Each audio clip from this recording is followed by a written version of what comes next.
Let's welcome in a very special guest at this moment. Madhav Dhar is now joining us. Madhav, thank you so much for taking out time for us.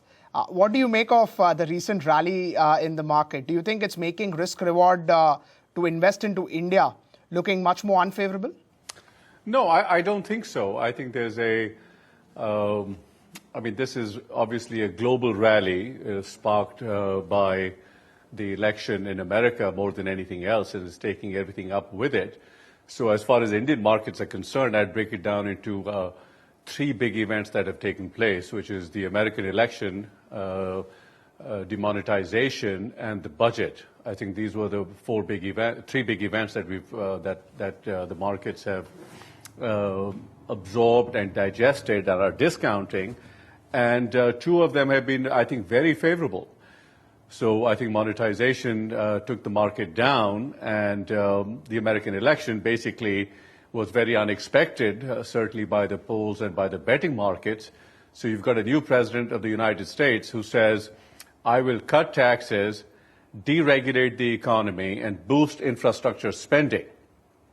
Those are huge positive things, and everybody is expecting the markets to go down. So I think the markets got it very, very wrong initially, and now they're discounting and adjusting for a very different reality. It might be ahead of expectations. You've got a rip-roaring rally, and it's taken India up with it. And after the fear and the market decline after demonetization, I think the Indian budget was largely very constructive, very positive, and there were steady reforms in certain areas, maybe nothing dramatic, and the red line in terms of the deficit was largely maintained. So amid a very, very strong dollar, the rupee remains very strong. So I think the conditions for India to be at a minimum a very good relative asset class, I think, are very sound.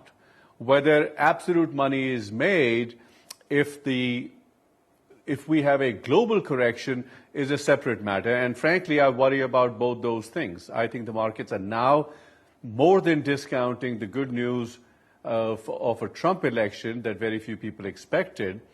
And I think something else is going on that we have to be concerned about, which is a big trend of globalization, which has propelled the world, may be ending, or certainly is stalling and denting. And I think that's a big deal, and it's early stages of that, but I'm starting to worry about that. Madhav, you mentioned about the global risk. Right now, looking at IVs, looking at the way people are investing into any of the other emerging markets, do you believe that the fear element is absolutely not there in the market, and that's why any negative news and markets can crack significantly globally also? No, listen, I think prices are definitely extended. There is no question about it, and an awful lot of good news has gotten priced in. But these kind of moves are never baseless. I mean, the global economy is stronger than people expected. American economy is stronger than people expected. Even Europe seems to be getting better. I mean, whether you believe the GDP numbers or not in India, they look better than most people expected. Even if you don't believe them, we are probably through the whole demonetization down cycle. People are worried about China imploding forever. Those fears seem unfounded. So I think the world is in a strong and stable place, and that's what the markets are discounting, with the marginal changes coming from America in the short, medium term being very, very positive, which is, as I said, lower taxes, more infrastructure spending, and greater deregulation. The bigger concern I have is that as the short and medium term is getting priced in very positively, understandably, something negative is looming large, which is if America becomes more insular, and which seems to be a global trend. So Trump didn't make this happen. It started with Brexit. It started with some of the elections in Europe. The world at the margin is turning inward, which is worrisome. From late 1970s, if you look at a chart of global trade as a percentage of global GDP, which is the simplest expression of global openness, it's gone straight up for 35 years. And it's turning over, and it's starting to decline over the last 2-3 years. You couple that with the immigration noises, potential trade wars, tariffs on Mexico and China. None of that has happened, But if these things start happening, that is fundamentally extremely bearish for the world. And I don't think that's on anybody's horizon. We just assume that the world is a positive-sum game and all asset classes over time will perform. And that has not always been the case in history. It's been the case for the last 35 years, so we take it for granted. So I'm starting to worry about that, what happens in an environment where from very, very high PE ratios, you combine that with the global growth slowing, interest rates and inflation rising, margins coming down, and risk premiums going up. And if that happens, and I think the likelihood in my mind is more than 50%, that is a very different world we may be going into in the next 3 or 4 or 5 years than the one we've been. And that does not bode well for asset pricing anywhere. In the last 30 years, you could have thrown a dart. Everything has gone up. All stocks, all bonds, all real estate, almost everywhere in the world. And this is not normal life. It has happened because we have had a very unusual situation where the world decided to dramatically open up, starting late 70s with China, Thatcher, Reagan, Mexico, the Asian smaller countries, Hong Kong, Taiwan, eventually India, the fall of the Soviet Union. So it's been at the risk of getting very philosophical and broad-ranging, I think that's what's happened, which has created higher growth, lower inflation, lower interest rates, higher profit margins for 35 years. And that trend, I think, is coming to an end. And that's a big, big deal. It's a slow-moving deal. It's not breaking news, but it's a big deal. And I think the Trump's rhetoric, and we'll see how much of it actually gets implemented, is very bullish in the short term, which is what the market is discounting, but it could potentially be very, very negative in the medium-long term. Once the short term is discounted, which is starting to happen, I think it's just a good judgment and good investing to put your risk hat on, and I'm sort of in the process of changing my hat, so that worries me. India separately, I think, looks better and better on a relative basis. But if the tide goes out, it'll take all boats out with it, including India. But India is looking, to me, as one of the strongest and best boats out in the sea. Yes, Madhav, it's very difficult to predict the event that you were just talking about, that, when can we see such a big financial turn in interest rates? When can we see asset prices discounting what markets have not seen for the last 35 years? But how do you think it can start? Do you think interest rates going up very significantly, liquidity suddenly going away from the markets, all of these could be big triggers for such downfall? No. Sadly, if you're a student of history, it happens slowly, and it's very hard to predict. The 29 crash, you had 2 very bad days on October 28th and 29th, 1929, and people thought that was it. That was the correction. And that started a 15-year bear market where the world got wiped out. And Japan in 89 was very similar, that Japan had gone straight up for 30 years, and it seemed like it was just extended, it was correcting. And Japan basically has gone down for 28 years. So these things happen slowly, and you only realize after the turn has already been made. And that's true of all asset classes. Everybody thought oil at 140 5 years ago was going to 300. And slowly 2 years later, which was 3 years ago, people said, oh, it's now going to 30. So it happens slowly, and the turns are difficult. And so therefore you have to look at what the precursors to that could be. And to me, what has always worried me as a emerging markets person is the world turning inward, which is not good for asset prices anyway, but it's particularly bad for emerging countries which benefit from being part of a global system. And I had reminded myself many years ago that if trade barriers go up, that will be the first signal that something is shifting. And if politics turn inward, I don't mean the back and forth of politics, but let me put out something. Globalization was what everybody wanted politically 20 years ago. Bill Clinton, Tony Blair, all these politicians made their name on globalization. India joined the world markets in 91, and globalization was very good for India. China did that even earlier than us. No politician today can stand up for election and say, I love free trade and open markets and foreign products. You can't get elected. So the world has changed. And that's showing up in global trade as a percentage of global GDP. And if it filters down to immigration reforms, that it's harder. I mean, just the broad idea that a greater flow of goods, services, ideas, people, and information is a fundamentally good thing for the whole world. That idea has propelled market for 35 years. By the way, this is not a universal idea. This is not an idea that has been there forever. This idea started only in the late 70s and early 80s.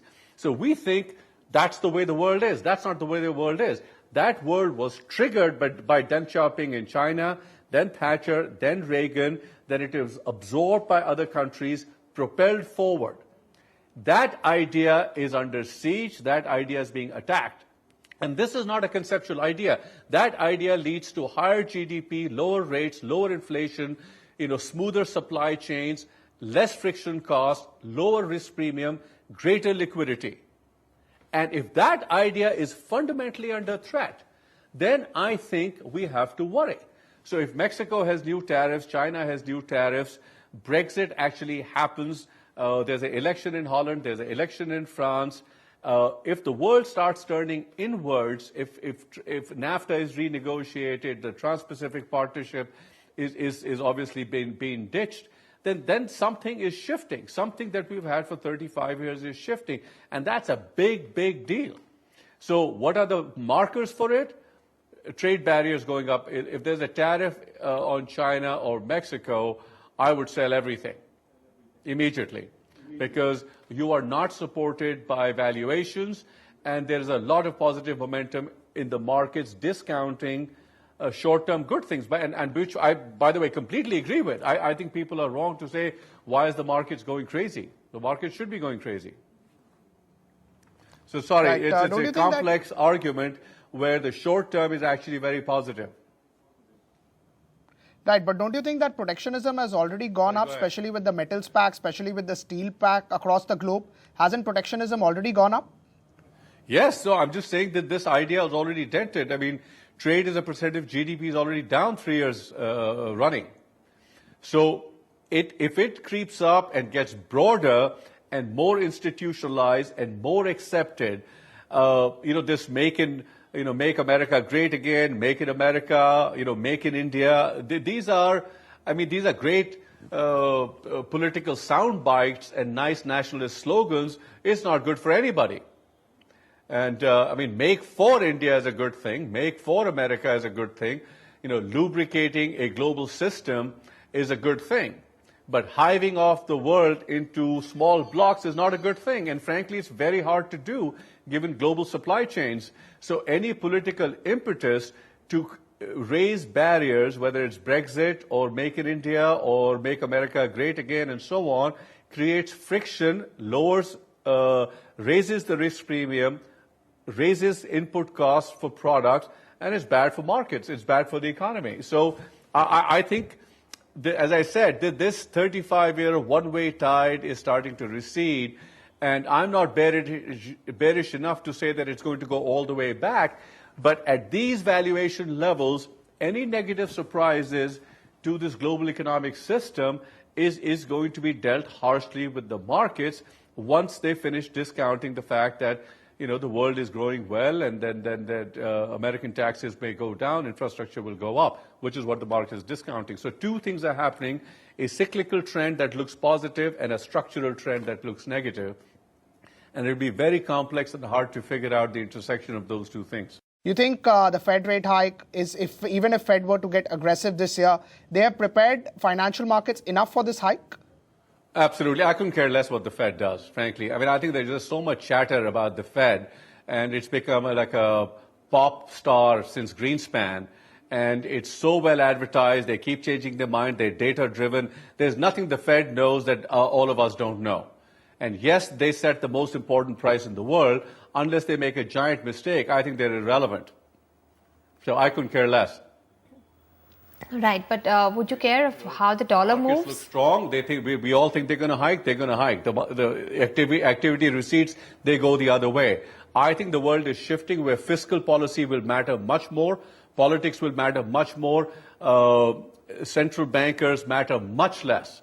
I think it's just become fashionable in the last 10 years to talk about them endlessly. I mean, India's issue is not monetary policy. India's issue is fundamental structural economic reform and fiscal policy and deregulation. It has absolutely nothing to do with the central bank. And cleaning up the NPAs, this is all fiscal stuff.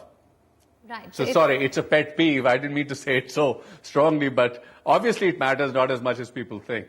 Right. So when it comes to fiscal policy in India or in the US, what's your expectation? Do you think that fiscal push will come? We've been waiting with bated breath for Donald Trump to tell us what he's going to do and also how he'll be funding the fiscal push. Because you may think that monetary policy is not very relevant, but that the governments have to fund their spending as well.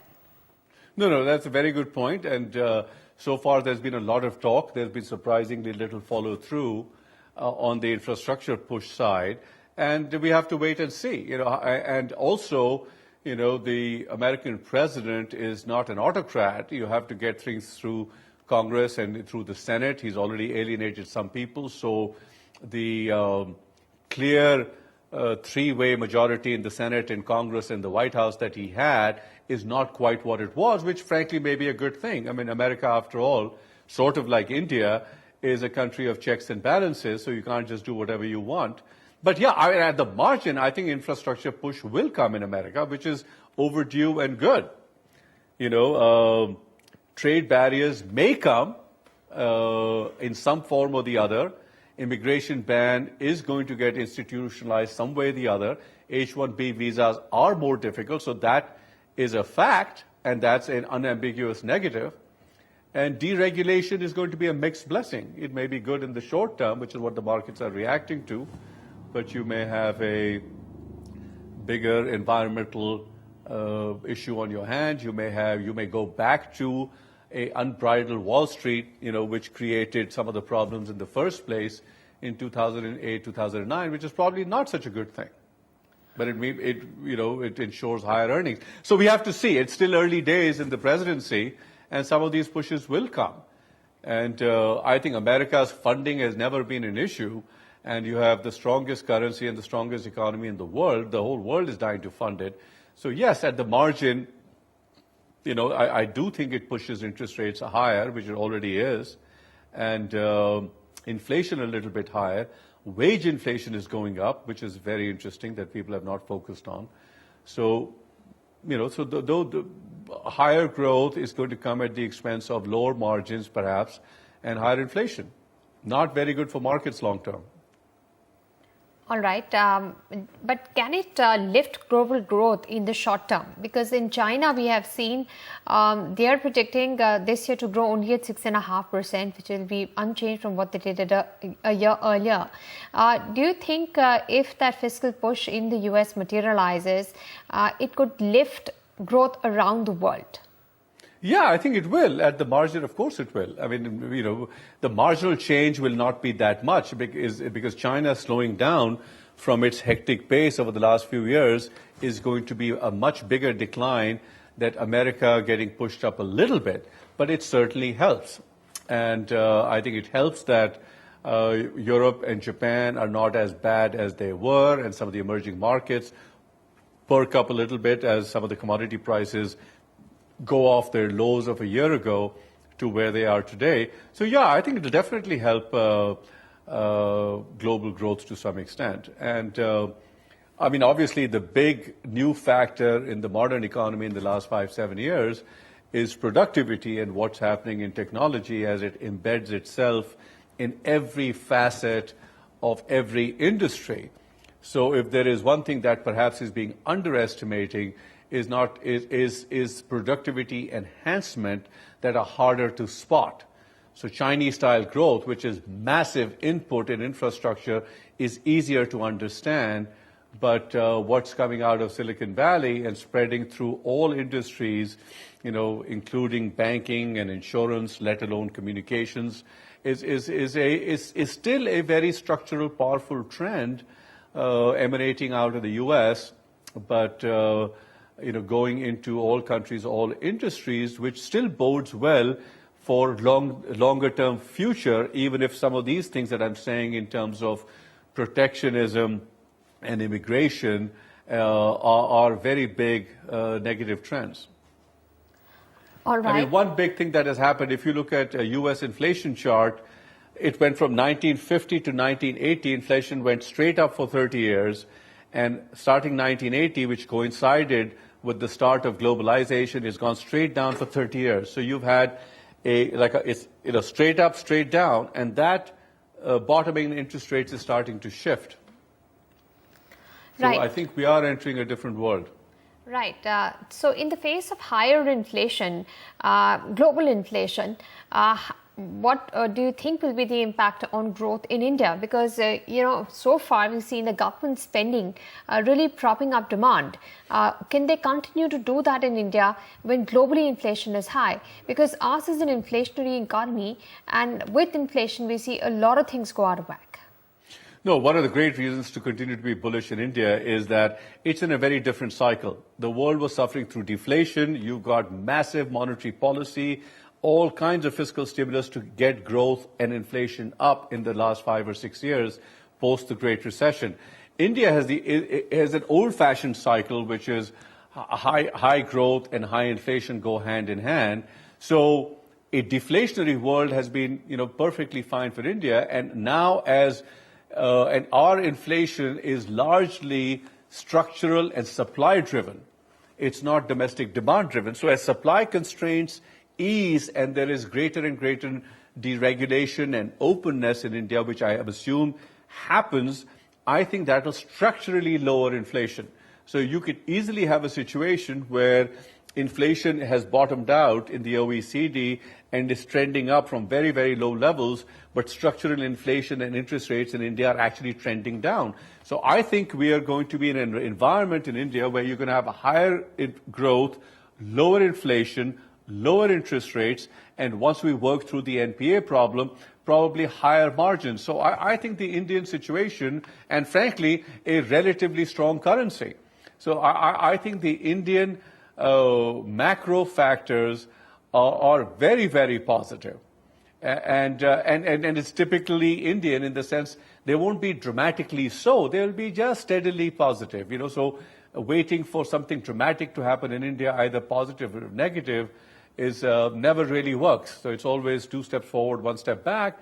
And I think India is moving 2 steps forward now, in its own pace. So I'm not worried about the growth inflation dynamic in India getting affected by the rest of the world at this point. But you spoke about the resolution of the NPA problem. You don't think in India big banks work. How will that resolution happen if not for a big bank?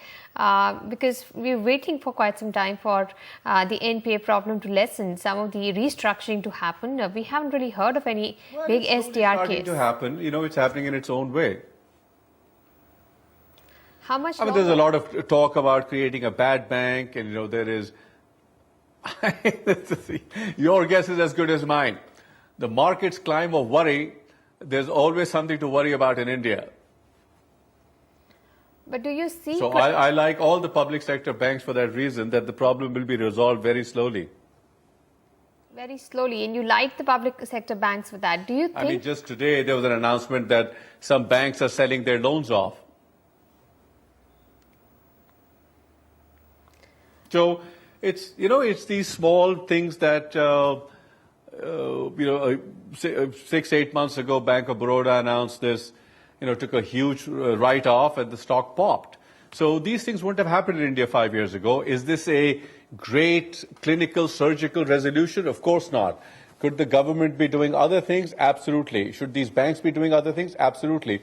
But at the margin, there's positive change, that you're recognizing the problem, you're starting to address it, perhaps incrementally, perhaps slowly, but at least it's happening, and it's a change from 2-3 years ago. That's all I'm saying, and that's all one can expect. That's the way India works in a large, complex political economy. That's how these changes happen. And how important are low interest rates to keep this positive momentum high? Because the RBI has now moved its stance to neutral, and if the dollar is going to be going higher, US interest rates are higher, the chances of India's rates being lower or lowering even further from here on seem bleak. How important is low cost of capital for this growth that you're foreseeing in India? I think you asked the right question. It's the cost of capital. It's not necessarily the RBI rate. I mean, part of the problem for the Indian economy has been the effective cost of capital to especially second-tier mid-cap companies. It has been dramatically higher than what the benchmark rates indicate. So you need the development of a bond market. You need to encourage, the whole ARC structure in India. You probably need to create a serious bad bank that's well capitalized, where you can sell these bad loans into. You need to recapitalize. The government needs to write a big check and recapitalize some of the public sector banks. You need to make them merge. You need to shut a few things down, which is very politically difficult. So there are lots of, the great thing about India is there's a solution for every problem, because we are so far behind in some of these reforms that the solutions are not that difficult. They just have to get politically implemented. So yes, the cost of capital is a very important input into a high growth poor country. My point is that I just think from where it's been, it's actually coming down, even if the Fed fund rates is going up, because we've had such a high risk premium to lending, and you have such crowding out thanks to, whatever you want to call it, government-directed or politically motivated loans, that there's a much harsher light on it. It's being addressed. So I think all these factors are going to reduce the cost of capital, and India is going to remain a very sexy story, a very compelling story for giants amount of money that's sloshing around the world. It's already the highest growing country in the world, and I wouldn't be surprised at all if it remains that way for the next 10 or 15 years. And in fact, I think the story will get cleaner, better, clearer, and it's going to happen at a time when competing countries are not going to look as interesting. So I have very little doubt in my mind that the global availability of very cheap capital is there.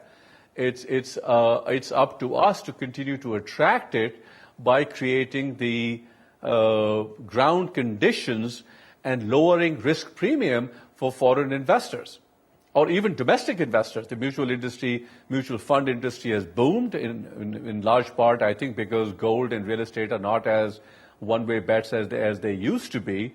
And I think we've had some, demonetization was a big shock to many. The Vodafone judgment years ago was a big shock. So as long as we are open and accommodating and understanding what creates a low risk premium for outside money, there's plentiful, very, very cheap money to fund India's growth. I have no doubt about that. So what do you think the government will now need to do to attract that growth? That capital, actually. Well, I think you need I think, the old saying is that uncertainty is worse than bad news. I think we have to create ground conditions for all investors. I don't want to single out foreign investors, where that things aren't changing year to year. Retrospective taxation, transaction tax, so every budget can't be a surprise that let's see what we do today. You have to have ground conditions that don't change, and especially in infrastructure. If you're funding long-tailed projects, they have to be very clear. It has to be very clear that the preconditions that were agreed on don't change. So it's basically being absolutely clear and having clarity of rules and regulations on the ground and not surprising people. And that's one thing. And second is that managing your macroeconomy well enough to generate reasonable growth and low inflation, which I don't think is such a big problem. So that combination is what we need to to keep chipping away at and creating that kind of environment. So the government doesn't have to create growth, it has to create the preconditions that where growth is created by both foreign and domestic private players by and large. And where it should focus on growth is infrastructure, whether it's railways or roads and ports and things like that. So I think slowly it's sort of moving in that direction, but it's, ideologically we are still not there. I mean, we are not there on things like privatization in a sweeping form, which this country desperately needs. So, but again, these are slow, learned, acquired ideas that need to get political traction, and only then they can be implemented. And to give India some credit, we are much further on our way to electronic transfers. And the Aadhaar is a transformational thing. The end of some of the absurd subsidies has actually happened.